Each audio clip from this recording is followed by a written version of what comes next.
و خیلی خوشحالم به خاطر اینکه دوباره پنجشنبه شد و به حساب من پول ریخته شد.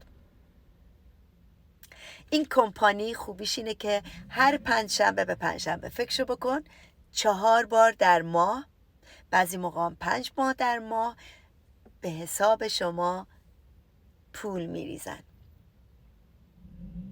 فکرشو بکن کمپانی که داره درآمدشو با عضوای کمپانی شیر میکنه.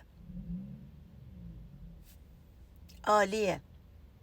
چه چیزی بهتر از این؟ من اولین باری که راجع به این کمپانی شنیدم حتی 1 ثانیه فکر نکردم که ممکنه این کلاهبرداری بشه، چون احساسم میگفت که این همون کمپانی که آزاده تو به دنبالش هستی. جالب این که کسی که راجع به این کمپانی من ازش شنیدم برای اولین بار اصلا تو کانادا زندگی نمیکنه. این خانم در اروپا زندگی میکنه و کمپانی در آمریکاست و منی که در ونکوور زندگی میکنم زیر مجموعه این خانم شدم. قشنگی کار همینه.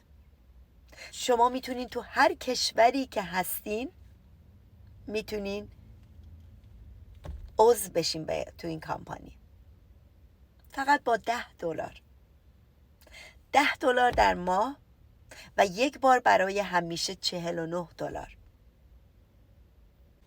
و این مثل اینه که شما برای بچه هاتون دارین یه ارث به جا میذارین.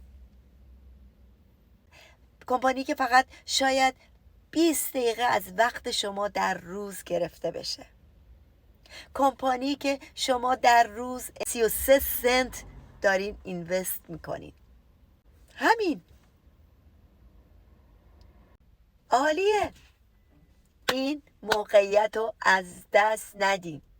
شمایی که توی کشورهای مختلف زندگی میکنین، شمایی که دارین براتون زندگی با یه دونه چک سخته، این موقعیت رو از دست ندین. ما در سال 2025 داریم زندگی میکنیم، سالی که همه چی آنلاینه.